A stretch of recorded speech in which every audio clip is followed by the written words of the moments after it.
Hi, this is Chris Brooks with wingtcoach.com, and today we're going to talk about using Hudl to help streamline grading your players.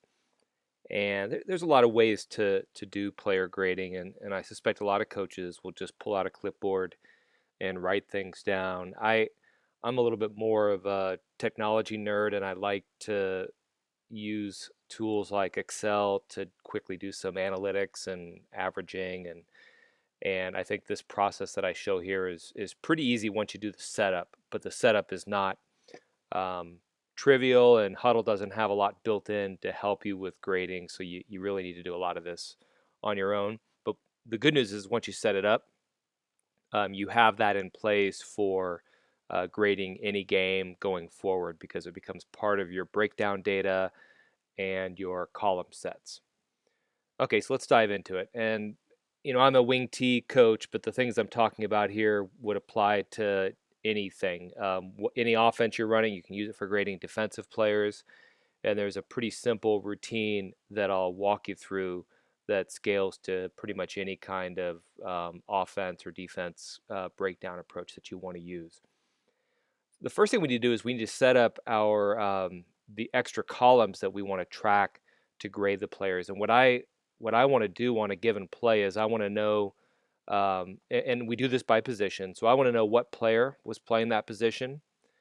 I'm going to give them a grade, and I use a 1 to 4 system, which I'll explain in a little bit. And then I want to have room for notes. And what that means in Hudl is you're going to have to set up a column for that roster number, the grade, and the notes for every single position that you plan to grade. And once you've set those columns up, then you can group them as you like into a column set and then use that column set to grade multiple players at one time.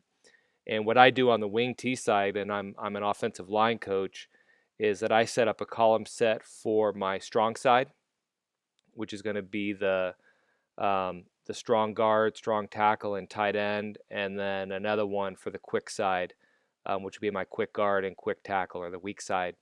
And the center, I might just include on the quick side because that's where it just evens out the numbers between the two. But you can come up with whatever scheme that you want. All right, so let's walk through how you're going to set that up. So if we look here at the columns, you can see I've got column sets set up for quick side grading and strong side grading. But let's go click here in managing your sets, and I'm going to quickly go right into add a custom column, and that's going to bring us to managing our breakdown data, and where you're going to add some custom columns. Now I've got this set up for grading offensive line. If you look down here, I've got quick guard and quick tackle. I've got strong guard, strong tackle, and then tight end. And let's say I want to bring in the quarterback. So how would we do that? Well, we go here and we select add breakdown data, and I use the position and then number, the number sign or hash sign, and I'm going to say roster, and that'll allow you to auto fill from your team's roster, which you have to have filled out. It's the same way you would do stats for tracking tackles, carries, throws, things like that.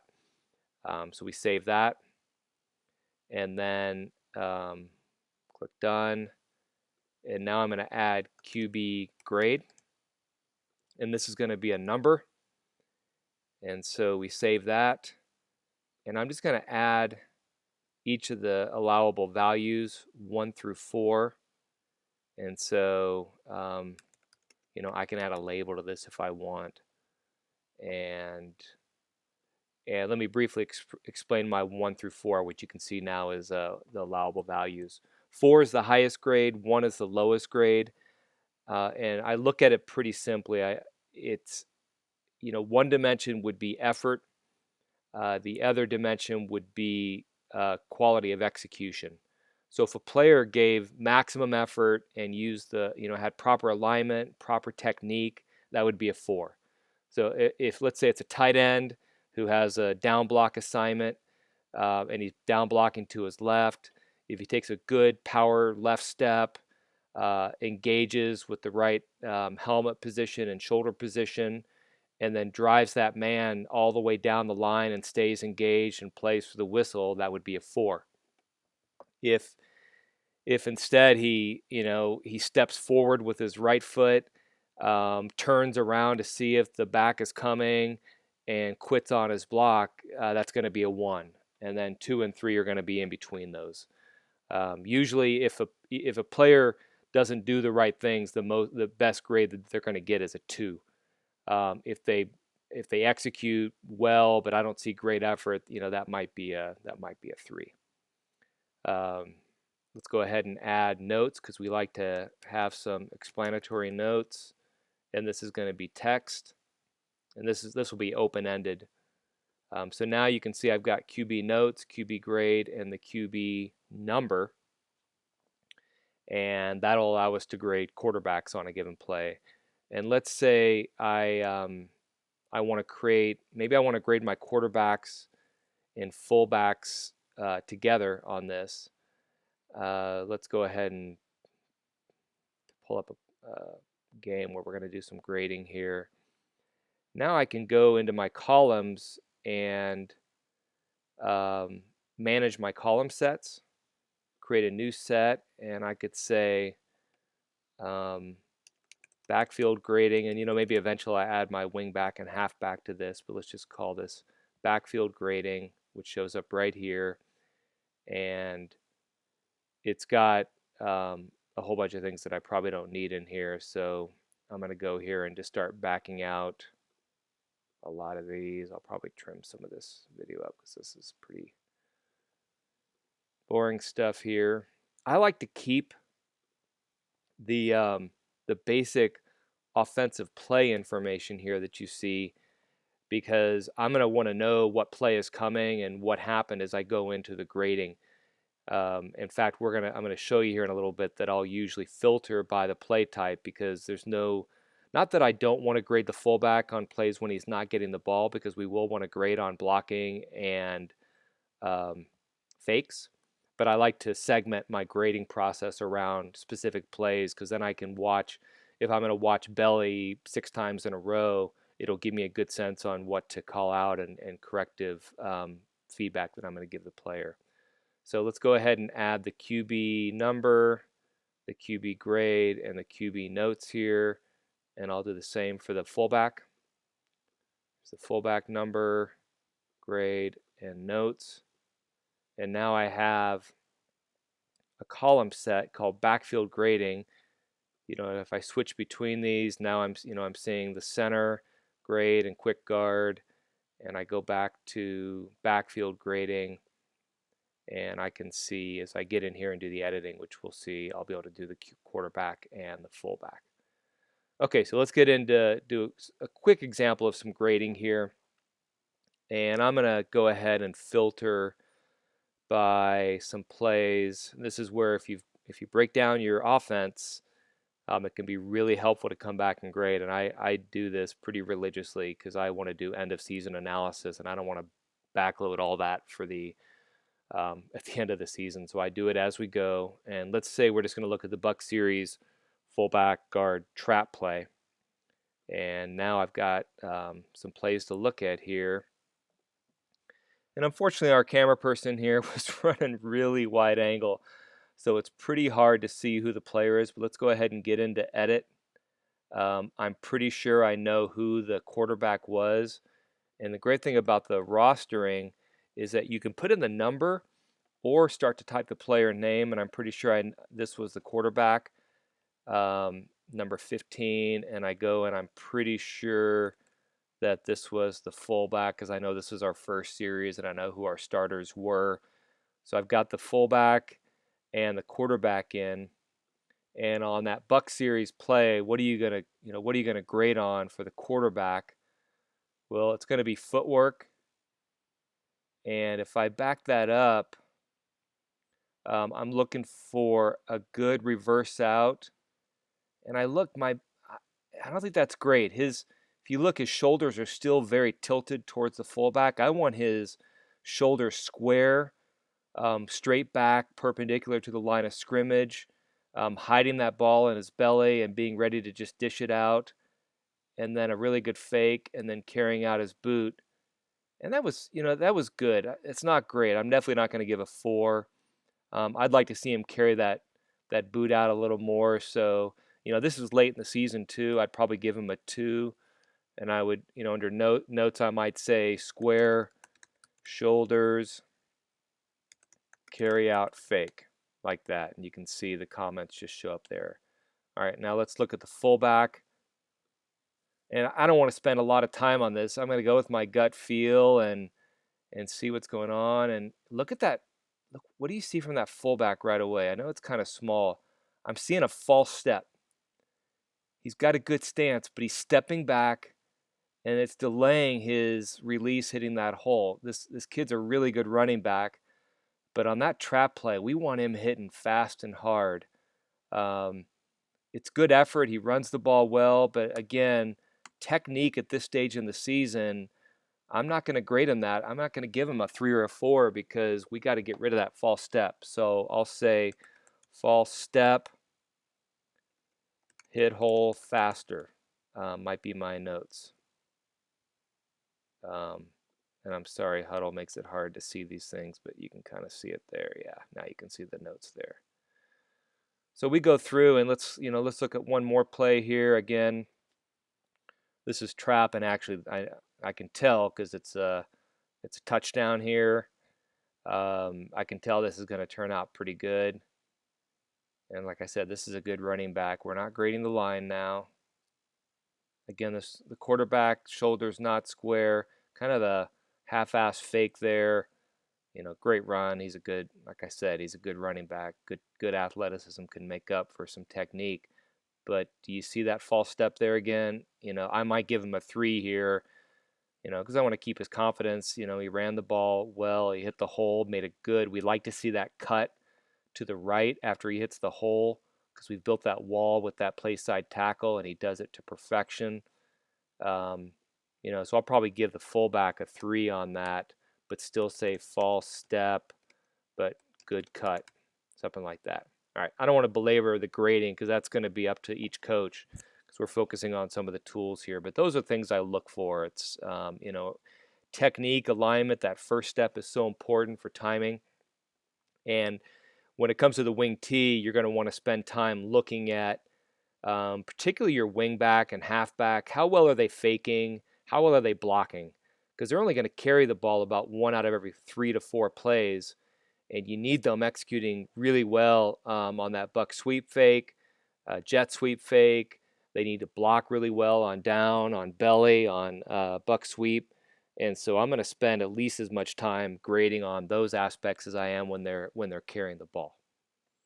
Okay, so we've done that. I've shown you how you filter, you do the play breakdown, and then when you think you've graded enough plays, I'm usually going to want to get at least 8 to 10 plays graded per player. And again, you're gonna fill in and hopefully get some grading on your backups as well, so that you can talk to them as a position group and give some feedback. So let's go here and look at a game that I graded earlier in the season, and I'm going to pull up my strong side grading. And if we scroll down, you'll see that I've got I've got some grading on players, and I get a variety of different players. How do we make sense of all this grading? Well, that's where Excel comes into play. If I've got this playlist and I've got it filtered just down to my offense, this is when we were playing a really good Sherwood team, which is where I used to coach, and this is a team that went on to almost win our league championship. And it was a close game. They beat us. It was a big learning game because we had some. It was the first time we went into a game flipping our line, so I really wanted to get some feedback to the line on with some of these changes that we made. But if I have this column set pulled up here, if I go ahead and export the data to Excel, it's exporting right now, and I can bring that up, and I'll go ahead and bring in our quick side grading as well, and I will export that to Excel. So I'm going to get 2 different exports because it does the export based on the column set. Those are the data columns that are going to come out. So if you're going to pull it up in Excel, it's going to show you just those columns. So here you can see in Excel, it's all the data from the whole offense. And so not every play is going to have grading, because I'm probably not going to grade the strong side when we're running a belly or belly sweep, because they're part of the play, and they're going to maybe scoop up to the second level or take a cutoff block, but that's not our primary block, and I'm just not going to spend my time as much on that. I want to focus on strong side plays. And as you look here, you'll see that I'm focusing on down. Bill is our down sweep. Probably have some, strong side power jet sweep, things like that.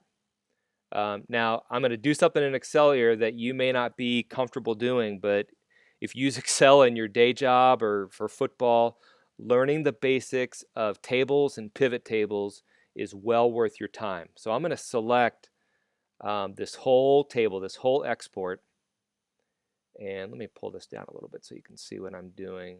Well, actually, I need to pull you're going to have to trust me on this. I'm going to select, and I'm on a Mac here, but I'm going to do data, summarize with pivot table with the range that I just selected. And this is going to let me quickly do some analysis based on all this data that I just brought in. And what I like to do is I'm going to bring, let's say I'm going to focus on the strong guard right now. I'm going to pull the name down into a row, which will show my 2 strong guards from last season. And then I will I want to bring the clip number in, the play number, because when I give them this feedback, this is how they're going to be able to go back and look at Hudl and know which clip that I'm talking about. And this is, at the youth level, I have a hard time getting enough time and follow through with 8th grade players to do this. Some are great at it, some will not look at their information. At the high school level, you're definitely going to have a lot more leverage around holding the players accountable for looking at these. And then I'm going to give the notes also for the player. And then I'm going to summarize down here with values and put the grade there. And notice that it says count. I don't want to do the count. I want to do the average. I want to get a grade average summary. And as I look at this, you can see that my average grade for this player was 2.625. The average player for this player was about a 2.9. I can tell you that this player was probably the best player we had on our team, and we could play him just about anywhere. But he still is, the best players are looking for ways to improve. And so, I'm going to talk to him about the 4s that he got and where he just did everything right. But I'm probably going to spend more time looking at some areas like this clip 29 here, where he had a hard time finding the backer. All right, so in fact, let's go back and look at that just for instance here. All right, so this is clip 29. And you can see our strong guard is going to be right down here on the tight end side, and we're getting ready to run. Okay, this is belly sweep, which we pull, we're going to pull the backside guard, which is our strong side guard. And as we look at him go through here, we probably see that he's lacking some vision back to find that backer. And he ran right past this backer. So that's where I want those eyes right there coming straight back, looking inside as he turns the corner. And my guess here is that this is the player that got involved and made the tackle. Yeah, you can see that there. So that was his block that he missed. So he'll be able to go in and look at that play and evaluate the feedback that we gave. Okay, so hey, if you're struggling with the Excel thing, go online and Google, how to do Excel pivot tables, and spend an hour learning that. And if you use Excel at all, you're going to find that unlocks a whole bunch of capabilities for you, probably in your day job if you're not a full-time coach.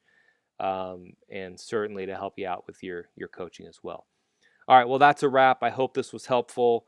You know how to reach me. If you have any questions, you can leave a comment below the video here, or just shoot me an email, which you can find at my site. Take care.